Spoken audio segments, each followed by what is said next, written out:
Comme on l'a vu avec la vidéo, Wahhabi contre Maître Ali, les Madakhila font exprès de réunir les termes Wahhabi et Maître Ali ensemble pour créer la confusion auprès des gens de la masse. Et comme on a pu le voir, Maître Ali fait référence à un groupe particulier qui dans les années 90 était nommé les Salafiyoun ou le groupe du Jarh wa Ta'dil. Maintenant revenons sur le jugement et que la législation d'Allah Azza wa Jal pour voir la différence entre les Wahhabi et les Maître Ali. Comme un gouverneur qui va prendre la charia d'Allah et hop, à la poubelle, moi je vais mettre la démocratie. D'accord? Le gouverneur, il est musulman. C'est un gouverneur musulman, chef des musulmans. La position des Maître Ali, pour faire simple, est que le gouverneur qui remplace complètement la législation d'Allah Azza wa Jal par les lois du Tarout, la loi de la Jahiliya, commet simplement un kufr d'un kufr.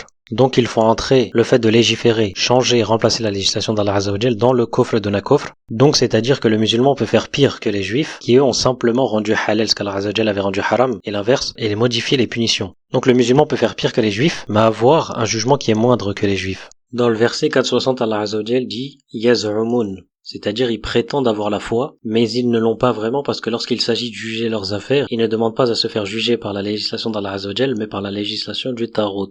Et Allah Azza wa Jal dit clairement qu'ils n'ont pas réellement la foi, c'est des gens qui prétendent avoir la foi.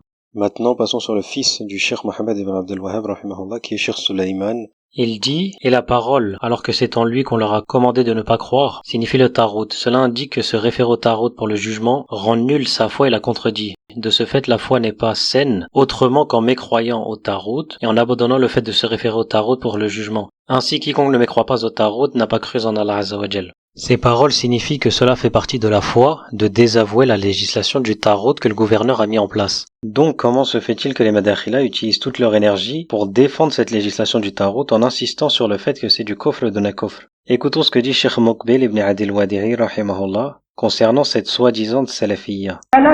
ويقول اقسم بالله على احترام الدستور والدستور فيه أن المرأة إذا زنت برضا زوجها ليس عليها حد. هذا في دستور الكويتيين يا اخواننا وسلفي اشهدكم انني بريء من هذه السلفيه. نعم سلفيه مثل هذا الكوت اذا احب يلبسها لبسها واذا احب يضعها وضعها. En soi, c'est vraiment simple. Une législation qui n'est pas celle d'Allah Azza wa Jal doit être désavouée. Maintenant, passons sur l'un des élèves du Cheikh Mohammed ibn Abdel Wahhab, rahimahullah, qui est Cheikh Abdel Aziz ibn Abdel Latif, rahimahullah, dans son livre Nawaqidul Iman. Il dit il y a des personnes qui utilisent les différents athars d'Ibn Abbas et des autres dans un sens dans lequel il ne peut pas être utilisé. Ainsi, il modifie la compréhension et le sens. Il est de notre devoir de clarifier cela. Nous devons comprendre les paroles d'Abu Majlis ibn Abbas dans leur sens apparent, en accordance avec le contexte, sans exagération et sans dissimulation. Donc, nous ne devons pas être comme les Khawarij, ceux qui considèrent tout ce qui n'est pas en accordance avec le jugement d'Allah Azza wa Jal comme étant du kufr al-akbar. Et au même moment, nous ne devons pas être comme le groupe opposé, c'est-à-dire les Murji'a, qui intègrent à l'intérieur du kufr al-asghar le fait de changer et remplacer la sharia d'Allah Azza wa Jal. Ibn Abbas et Abu Majlis ne faisaient pas référence à ceux qui refusent d'adhérer à la législation d'Allah Azza wa Jal ou qu'ils l'effacent complètement et prennent à la place les lois de la Jahiliya parce que personne parmi les siècles passés n'ont fait cela.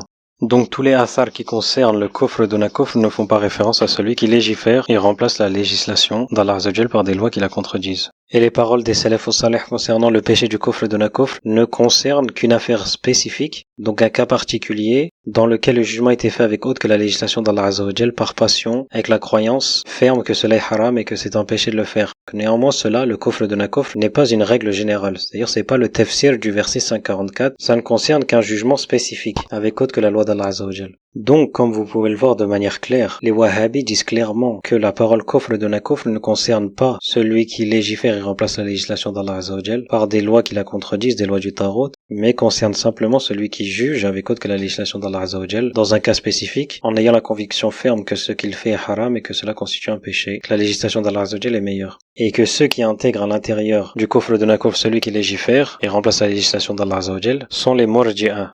Et on retrouve également ces paroles chez d'autres savants, parmi lesquels Cheikh Bakr Abu Zayd, rahimahullah, dans son livre Ar-Rudud Et parmi les pires manifestations à notre époque est le shirk dans la législation, en sortant de la législation du Seigneur des cieux et de la terre avec des lois mondaines, et ces lois en accordance avec cette irja n'est pas du kufr. Donc Cheikh Bakr Abu Zayd rahimahullah fait également référence à l'irja lorsqu'il parle de ceux qui considèrent le fait de légiférer et remplacer la législation d'Allah Azza wa Jal comme étant du kufr duna kufr. On a également Cheikh Abdurrahman al-Mahmoud rahimahullah qui dit l'affirmation selon laquelle ceux qui ne jugent pas d'après ce qu'Allah Azza wa Jal a révélé ne commettent pas de kufr jusqu'à ce qu'ils rendent cela halal est le fondement du madhab des Murji'a qui croient que la foi n'est que dans le cœur et les actions ne font pas partie de la foi. Le fait de légiférer et remplacer la législation d'Allah Azza wa Jal par les lois mondaines, la démocratie, etc., n'entre pas dans la même classification que le jugement. C'est-à-dire qu'il n'y a pas de condition de hatta yastahil jusqu'à ce qu'il rende cela halal. L'acte en lui-même est de la mécréance majeure. Regardons ce que dit Cheikh Salih al-Sheikh. ولهذا تجد أن بعض أهل العلم يقول الحكم بغير شرع الله لا يكفر فيه إلا إذا استحل وهذا صحيح ولكن لا تنزل هذه الحالة على حالة التقنين والتشريع. Comme il le dit, la condition jusqu'à ce qu'il rende cela halal s'applique à la personne qui juge, mais ne s'applique pas à la personne qui légifère et remplace la législation d'Allah Azza wa Jal. Continuons avec une autre de ses paroles. فمن صورها أن يكون هناك تشريع لتقنين مستقل يضاهى به حكم الله جل وعلا يعني قانون مستقل يشرع هذا التقنين من حيث وضعه كفر والواضع له يعني المشرع كافر وكفره ظاهر لأنه جعل نفسه طاغوتا فدعا الناس إلى عبادته وهو راض عبادة الطاعة. Donc, comme vous pouvez le voir de manière claire, les Wahhabis ont une compréhension complètement différente du jugement avec autre que la législation d'Allah Azza wa Jal que les Madakhila. Et la position des Wahhabis dans ce sujet précis est considérée comme étant la position des Khawarij. Donc, la question est assez simple. Est-ce que tous les Wahhabis sont dans l'erreur ou n'est-ce pas plutôt les contemporains qui ont modifié la compréhension de ce sujet précis